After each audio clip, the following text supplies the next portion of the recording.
ನಮಸ್ತೆ ವಿದ್ಯಾರ್ಥಿನಿಯರೇ. ರಾಣಿ ಚೆನ್ನಮ್ಮ ವಿಶ್ವವಿದ್ಯಾಲಯದ BA ದ್ವಿತೀಯ ಸೆಮಿಸ್ಟರ್ನ ಐಚ್ಛಿಕ ಕನ್ನಡ ಒಂದು ಪತ್ರಿಕೆಗೆ ಸಂಬಂಧಿಸಿದಂತೆ ಈ ಹಿಂದೆ ನಾವು ಪ್ರಬಂಧ ಮಾದರಿ ಪ್ರಶ್ನೆಗಳು ಮತ್ತು ಒಂದು ಅಂಕದ ಪ್ರಶ್ನೆಗಳ ಬಗ್ಗೆ ನೋಡಿದ್ವಿ. ಮುಂದುವರೆದು ನಾವು ಗಮನಿಸೋ ಹಾಗೆ 4ನೇ ಪ್ರಶ್ನೆ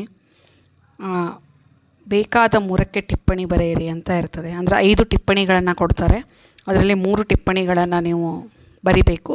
ಪ್ರತಿ ಟಿಪ್ಪಣಿಗೂ 5 ಅಂಕ ಇರ್ತದೆ. ಸುಮಾರು 15 ಅಂಕಗಳ ಪ್ರಶ್ನೆಗಳು.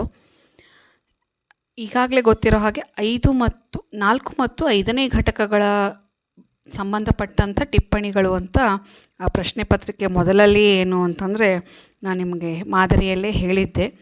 ಅದೇ ಥರನಾಗಿ ಘಟಕ 4 ಮತ್ತು ಘಟಕ 5ಕ್ಕೆ ಸಂಬಂಧಪಟ್ಟಂತೆ ಈ ರೀತಿ ಟಿಪ್ಪಣಿಗಳು ಬೀಳ್ಬೋದು ಅನ್ನೋದನ್ನು ನಾನು ಇಲ್ಲಿ ಹೇಳ್ತಾ ಇದ್ದೀನಿ.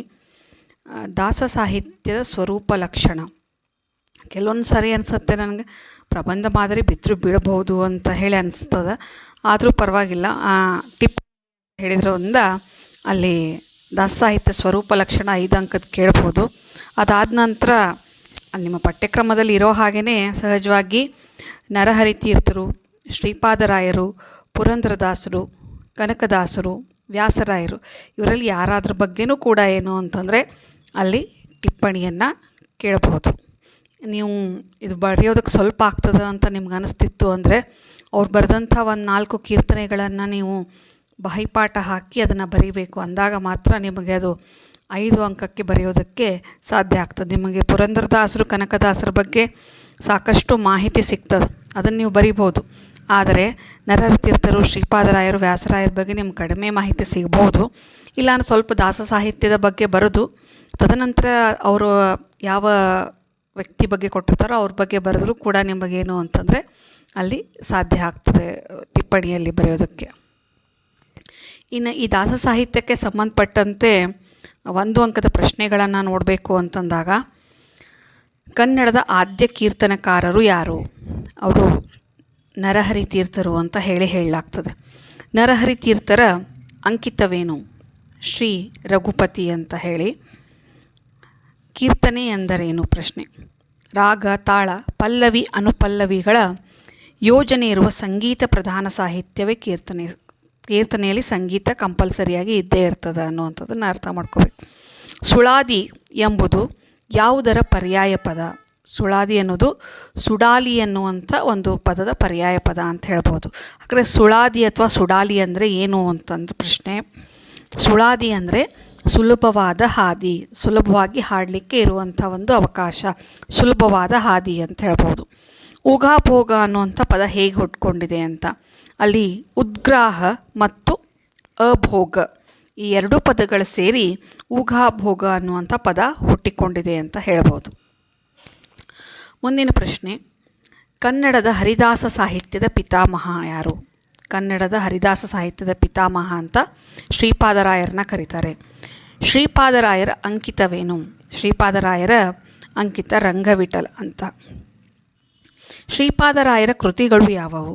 ಶ್ರೀಪಾದರಾಯರ ಕೃತಿಗಳು ವೇಣುಗೀತೆ, ಗೋಪಿಗೀತೆ ಮತ್ತು ಭ್ರಮರಗೀತೆ ಅಂತ. ವ್ಯಾಸರ ಅಂಕಿತವೇನು? ವ್ಯಾಸರ ಅಂಕಿತ ಶ್ರೀಕೃಷ್ಣ. ಮುಂದಿನ ಪ್ರಶ್ನೆ. ಪುರಂದರದಾಸರ ಮೂಲ ಹೆಸರೇನು? ಪುರಂದರದಾಸರ ಮೂಲ ಹೆಸರು ಶ್ರೀನಿವಾಸ ನಾಯಕ. ಪುರಂದರದಾಸರ ತಂದೆ ತಾಯಿಯ ಹೆಸರೇನು? ಅವರ ತಂದೆ ಹೆಸರು ವರದಪ್ಪ ನಾಯಕ, ತಾಯಿ ಲಕ್ಷ್ಮೀಬಾಯಿ ಅಂತ. ಕರ್ನಾಟಕದ ಸಂಗೀತ ಪಿತಾಮಹ ಎಂದು ಯಾರನ್ನು ಕರೆಯುತ್ತಾರೆ? ನಮಗೆ ಗೊತ್ತಿರೋ ಹಾಗೆ ಪುರಂದರದಾಸರು. ನವಕೋಟಿ ನಾರಾಯಣ ಎಂದು ಯಾರನ್ನು ಕರೆಯುತ್ತಾರೆ? ಅದು ಕೂಡ ಪುರಂದರದಾಸರನ್ನೇ ಕರೀತಾರೆ. ಯಾಕಂದರೆ ಇರುವಂಥ 9 ಕೋಟಿ ರೂಪಾಯಿನ ಸರ್ವರಿಗೂ ದಾನ ಮಾಡಿದಂಥವ್ರು ಅಂತ, ಅದಕ್ಕೆ ನವಕೋಟಿ ನಾರಾಯಣ ಅಂತ ಕರೀತಾರೆ. ಪುರಂದರದಾಸರ ಹುಟ್ಟೂರು ಯಾವುದು? ಸಹಜವಾಗಿ ನಮಗೆ ಮಹಾರಾಷ್ಟ್ರದ ಪುರಂದರಗಡ ಅಂತ ಹೇಳ್ತೀವಿ. ಆದರೆ ಇತ್ತೀಚೆಗೆ ಸಂಶೋಧನೆಯ ಪ್ರಕಾರ ಏನು ಅಂತಂದರೆ ಶಿವಮೊಗ್ಗ ಜಿಲ್ಲೆಯ ತೀರ್ಥಹಳ್ಳಿ ತಾಲೂಕಿನ ಆರಗ ಅನ್ನುವಂಥ ಪ್ರದೇಶದಲ್ಲಿ ಪುರಂದರದಾಸರು ಹುಟ್ಟಿದರು ಅಂತ ನಮಗೆ ಸಂಶೋಧನೆಯಿಂದ ತಿಳಿದು ಬರ್ತದೆ. ಪುರಂದರದಾಸರ ಅಂಕಿತ ಪುರಂದರ ವಿಠಲ ಅಂತ.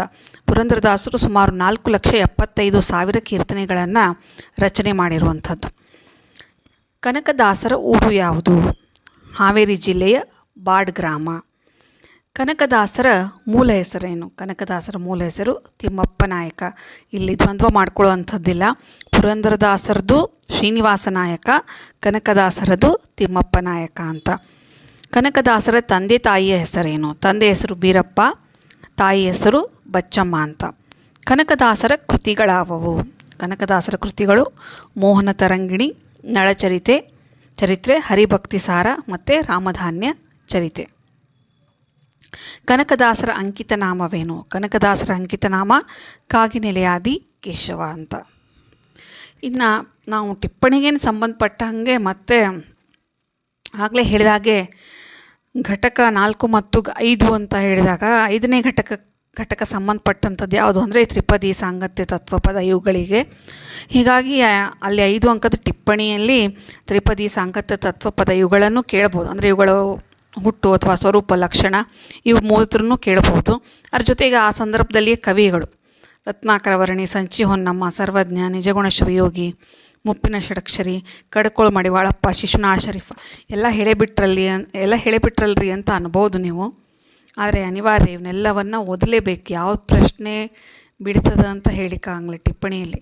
ಯಾಕಂದರೆ ನೀವು ಒಂದು ಪ್ರಬಂಧ ಮಾತ್ರ ಪ್ರಶ್ನೆ ದೃಷ್ಟಿ ಇಟ್ಕೊಂಡಾಗಿರ್ಬೋದು, 1 ಅಂಕದ ದೃಷ್ಟಿ ಇಟ್ಕೊಂಡಾಗಿರ್ಬೋದು, ಅಥವಾ ಟಿಪ್ಪಣಿಯ ದೃಷ್ಟಿನ ಇಟ್ಕೊಂಡು ಹೋಗಿರ್ಬೋದು. ಯಾವುದಕ್ಕೂ ಶಾರ್ಟ್ಕಟ್ ಅಂತ ಯಾವುದೂ ಇಲ್ಲ.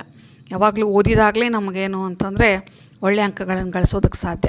ಆದ್ದರಿಂದ ಇವನ್ನೆಲ್ಲ ಓದಲೇಬೇಕು, ಅದಕ್ಕೆ ಅನಿವಾರ್ಯ. ಇವುಗಳಿಗೆ ಸಂಬಂಧಪಟ್ಟಂಗೆ 1 ಅಂಕದ ಪ್ರಶ್ನೆಗಳು.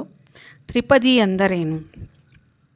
ಅಂಶಗಣ ಆಧಾರಿತ 3 ಸಾಲಿನ ಪದ್ಯವನ್ನು ತ್ರಿಪದಿ ಅಂತ ಹೇಳಿ ಕರಿತೀವಿ. ತ್ರಿಪದಿಗಿರುವ ಇತರ ಹೆಸರುಗಳು ಯಾವುವು? ತ್ರಿವಿಧಿ, ತಿವುಡೆ, ತ್ರಿಪದಿಕ, ತ್ರಿವಿಧಿ ಅಂತ ಹೇಳಿ.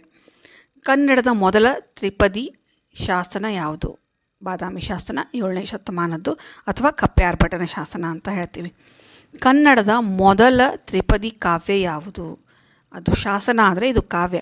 ಕನ್ನಡದ ಮೊದಲ ತ್ರಿಪದಿ ಕಾವ್ಯ ಅಕ್ಕ ಮಹಾದೇವಿಯ ಯೋಗಾಂಗ ತ್ರಿವಿಧಿ. ಇದರಲ್ಲಿ ಸುಮಾರು 67 ತ್ರಿಪದಿಗಳು ಇವೆ ಅಂತ ಹೇಳಲಾಗ್ತದೆ. ತ್ರಿಪದಿಯ 6 ಮತ್ತು 10ನೇ ಸ್ಥಾನಗಳಲ್ಲಿ ಯಾವ ಗಣವಿರುತ್ತದೆ? ತ್ರಿಪದಿ ಮುಖ್ಯವಾಗಿ ವಿಷ್ಣುಗಣ ಪ್ರಧಾನವಾದಂಥ ಛಂದಸ್ಸು. 6 ಮತ್ತು 10ನೇ ಸ್ಥಾನಗಳಲ್ಲಿ ಬ್ರಹ್ಮಗಣ ಇರ್ತದೆ ಅಂತ ಹೇಳ್ತೀವಿ. ಕನ್ನಡದ ಮೊದಲ ಸಾಂಗತ್ಯ ಕೃತಿ ಯಾವುದು?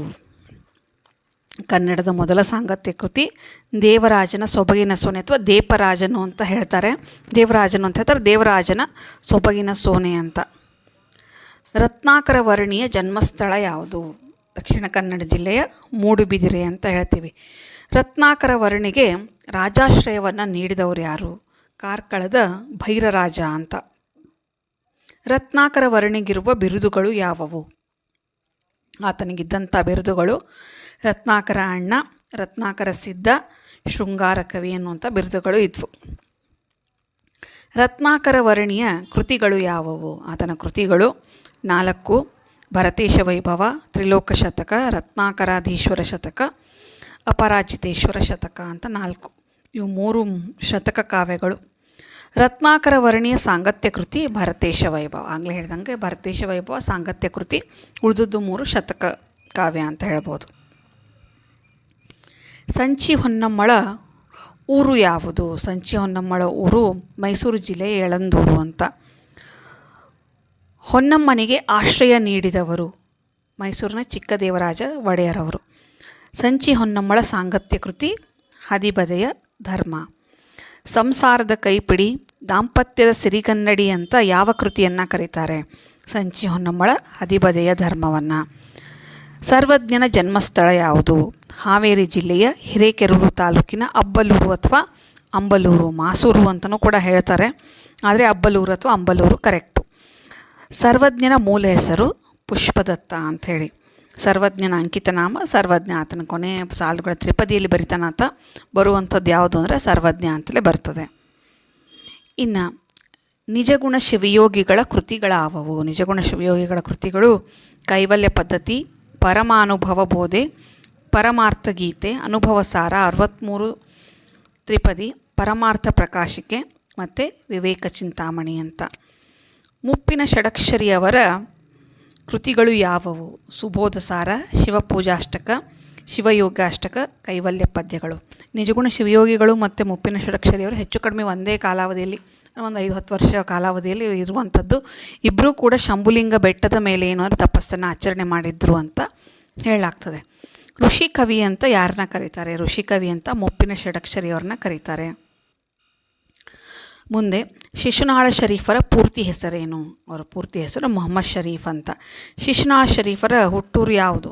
ಹಾವೇರಿ ಜಿಲ್ಲೆಯ ಶಿಗ್ಗಾವಿ ತಾಲೂಕಿನ ಶಿಶುವಿನಹಾಳ. ಅದು ನಿಜವಾದ ಹೆಸರಂತೂ ಶಿಶುವಿನಹಾಳ ಅಂತಲೇ ಇದೆ, ಆದರೆ ನಮ್ಮ ಬಾಯಲ್ಲಿದ್ದು ಶಿಶುನಾಳ ಆಗಿ ಬಿಟ್ಟಿದೆ ಅಷ್ಟೇ. ಶಿಶುನಾಳ ಶರೀಫರ ಗುರು ಯಾರು? ಶಿಶುನಾಳ ಶರೀಫರ ಗುರು ಗೋವಿಂದ ಭಟ್ಟರು. ಶಿಶುನಾಳ ಶರೀಫರು ರಚಿಸಿದ ಸಾಹಿತ್ಯ ಪ್ರಕಾರ ಯಾವುದು? ತತ್ವಪದ ಸಾಹಿತ್ಯದಲ್ಲಿ ಅವರು ರಚನೆ ಮಾಡ್ತಾರೆ. ಶಿಶುನಾಳ ಶರೀಫರ ಅಂಕಿತವೇನು? ಶಿಶುನಾಳಧೀಶ ಅನ್ನುವಂಥದ್ದು ಅವರ ಅಂಕಿತ. ಒಟ್ಟು ಇಷ್ಟು ಏನು ಅಂತಂದರೆ ಇದೆಲ್ಲವೂ ಕೂಡ ಏನು ಅಂದರೆ ನಿಮ್ಮ 1 ಅಂಕಕ್ಕೆ ಪ್ರಯೋಜನ ಆಗಲಿ, ಮತ್ತು ಟಿಪ್ಪಣಿ ಹೆಚ್ಚು ಕಡಿಮೆ ಆಗಲೇ ಹೇಳಿದಾಗ ಎಲ್ಲವೂ ಕೂಡ ಅಲ್ಲಿ ಬರಬಹುದು ಅಥವಾ ಬರದೇನೂ ಇರ್ಬೋದು. ಅದರಲ್ಲಿ ಯಾವುದಾದ್ರೂ ಬರ್ತದೆ, ಖಂಡಿತವಾಗ್ಲೂ ಎಲ್ಲರೂ ಓದಬೇಕು. ಪರೀಕ್ಷೆಗೆ ಎಲ್ರಿಗೂ ಆಲ್ ದ ಬೆಸ್ಟ್, ಒಳ್ಳೆಯದಾಗಲಿ ಅಂತ ಹೇಳ್ತೀನಿ. ಧನ್ಯವಾದಗಳು.